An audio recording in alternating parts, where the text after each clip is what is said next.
എല്ലാവർക്കും നമസ്കാരം. ഒരു വലിയ വേദനയിൽ നിന്ന് അല്ലെങ്കിൽ ഒരു തുള്ളി കണ്ണുനീരിൽ നിന്ന് ലോകത്തിലെ തന്നെ ഏറ്റവും വലിയ ഇതിഹാസങ്ങളിലൊന്ന് ജനിച്ചുവെന്ന് പറഞ്ഞാൽ വിശ്വസിക്കാൻ പറ്റുമോ? ഇന്ന് നമ്മൾ പറയാൻ പോകുന്നത് അങ്ങനെയൊരു കഥയാണ്. ദുഃഖം എങ്ങനെയാണ് മനോഹരമായ ഒരു കവിതയായി മാറിയത് എന്നതിന്റെ കഥ. അപ്പോൾ ശരിക്കും എവിടുന്നാണ് ഈ കവിതയൊക്കെ വരുന്നത്? വെറുമൊരു ചിന്തയിൽ നിന്നാണോ അതോ ശക്തമായൊരു വികാരത്തിൽ നിന്നാണോ? ഈ ഒരു ചോദ്യം ഇത് മനസ്സിൽ വെച്ചുകൊണ്ട് നമുക്ക് നമ്മുടെ കഥയിലേക്ക് കടക്കാം. കാരണം എന്താണെന്നറിയോ, ഇതിന്റെ ഉത്തരം ഒഴിഞ്ഞിരിക്കുന്നത് ആയിരക്കണക്കിന് വർഷം പഴക്കമുള്ളൊരു സംഭവത്തിലാണ്. അപ്പോൾ നമ്മുടെ കഥ തുടങ്ങുന്നത് തമസാ നദിയുടെ തീരത്ത് ശാന്തമായൊരു പ്രഭാതത്തിലാണ്. അവിടെ ആ പ്രകൃതിയുടെ എല്ലാ പരിശുദ്ധിയിലും ലയിച്ച് നമ്മുടെ ധർമ്മിഷ്ഠനായ വാൽമീകി മഹർഷി ഇരിക്കുകയാണ്. അന്ന് ഒരു പുണ്യദിവസമായിരുന്നു. അതിരാവിലെ ചെയ്യേണ്ട കർമ്മങ്ങൾക്കായി വാൽമീകി തന്റെ പ്രിയ ശിഷ്യനില്ലേ ഭരദ്വാജൻ, അദ്ദേഹത്തിന്റെ കൂടെ തമസാ നദിയുടെ തീരത്തേക്ക് നടന്നു പോവുകയായിരുന്നു. എല്ലാം വളരെ പ്രശാന്തമായ ഒരു തുടക്കം. അങ്ങനെ അദ്ദേഹം ഒരു സ്ഥലം കണ്ടെത്തി. വെള്ളം നോക്കിയാൽ ശരിക്കും ഒരു കണ്ണാടി പോലെ തെളിഞ്ഞതായിരുന്നു. ഒരു തരി ചെളി പോലുമില്ല. ആ നദിയുടെ ആ പരിശുദ്ധി, ഒരു തരത്തിൽ പറഞ്ഞാൽ അത് വാൽമീകിയുടെ കളങ്കമില്ലാത്ത മനസ്സുപോലെ തന്നെയായിരുന്നു.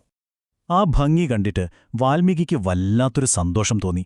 അദ്ദേഹം തന്റെ ശിഷ്യനോട് പറഞ്ഞു, നോക്കൂ, ഒരു നല്ല മനുഷ്യന്റെ മനസ്സുപോലെ എത്ര തെളിഞ്ഞതാണ്, എത്ര ശുദ്ധമാണ് ഈ പുണ്യസ്ഥലം.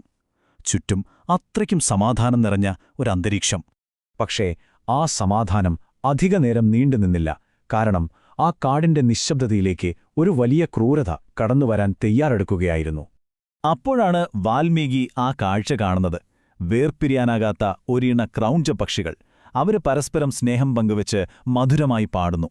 ആ കാഴ്ച ശരിക്കും ആ പ്രകൃതിക്ക് ഒന്നുകൂടി ഭംഗി കൂട്ടി. പക്ഷേ ആ സ്നേഹനിമിഷം മറ്റൊരാളുടെ കണ്ണിൽ പെട്ടിരുന്നു. ക്രൂരനായ ഒരു വേടന്റെ കണ്ണിൽ.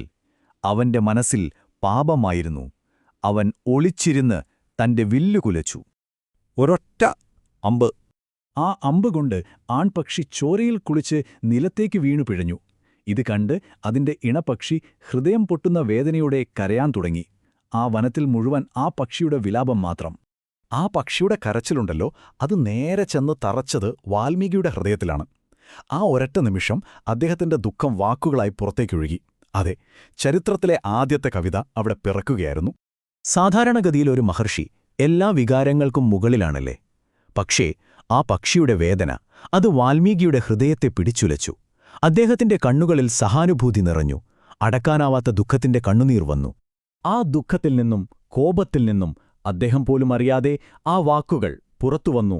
അല്ലയോ വേട, പ്രണയത്തിലായിരുന്ന ഈ ക്രൗഞ്ചപക്ഷികളിൽ ഒന്നിനെ നീ കൊന്നില്ലേ? അതുകൊണ്ട് നിനക്ക് ഒരു കാലത്തും ഒരിടത്തും പ്രശസ്തി ലഭിക്കാതെ പോകട്ടെ. പക്ഷേ അതൊരു ശാപം മാത്രമായിരുന്നില്ല. അതായിരുന്നു ലോകത്തിലെ ആദ്യത്തെ ശ്ലോകം. കോപം ഒന്നടങ്ങിയപ്പോൾ വാൽമീകി ഒരു നിമിഷം സ്തബ്ധനായിപ്പോയി.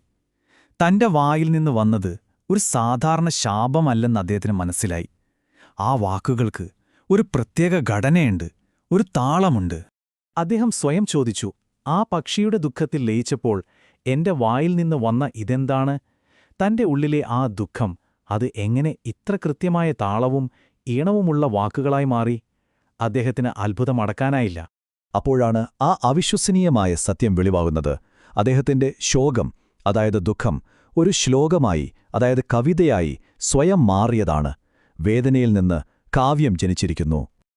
അദ്ദേഹം ആ വാക്കുകളെ ഒന്നുകൂടി പരിശോധിച്ചു. അതിന് കൃത്യം 4 വരികളുണ്ട്. ഓരോ വരിയിലും തുല്യ എണ്ണം അക്ഷരങ്ങളുമുണ്ട്. പോരാത്തതിന് അതൊരു സംഗീതം പോലെ പാടാനും പറ്റുന്നുണ്ട്. ചുരുക്കി പറഞ്ഞാൽ ദുഃഖത്തിന് ഒരു രൂപവും ഘടനയും കിട്ടിയിരിക്കുന്നു. അപ്പോ ഇങ്ങനെ പുതുതായി കിട്ടിയ ഈ കഴിവ് അതൊരു ചെറിയ കാര്യത്തിനായിരുന്നില്ല. ലോകത്തെ തന്നെ മാറ്റിമറിക്കുന്ന ഒരു വലിയ ലക്ഷ്യത്തിനു വേണ്ടിയായിരുന്നു അത്. ആശ്രമത്തിലേക്ക് തിരികെ നടക്കുമ്പോൾ വാൽമീകി പഴയ ആളായിരുന്നില്ല. തീർച്ചയായും അദ്ദേഹം ഒരു മഹർഷി മാത്രമല്ല, ഇപ്പോൾ ലോകത്തിലെ ആദ്യത്തെ കവി കൂടിയാണ്. തന്റെ ദുഃഖത്തിൽ നിന്ന് ഒരു പുതിയ കലാരൂപം കണ്ടെത്തിയ ആദികവി. അങ്ങനെ ശ്ലോകം എന്ന വാക്കിന് ഒരു പുതിയ ആഴത്തിലുള്ള അർത്ഥം വന്നു.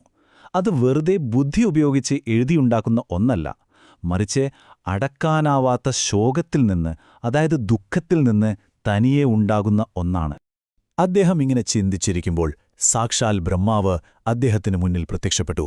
എന്നിട്ട് പറഞ്ഞു, വാൽമീകിയുടെ ഈ വ്യക്തിപരമായ ദുഃഖത്തിൽ നിന്ന് ജനിച്ച ഈ പുതിയ കാവ്യരൂപം ഉപയോഗിച്ച് ലോകനന്മയ്ക്കായി ശ്രീരാമന്റെ കഥ രാമായണം രചിക്കാൻ.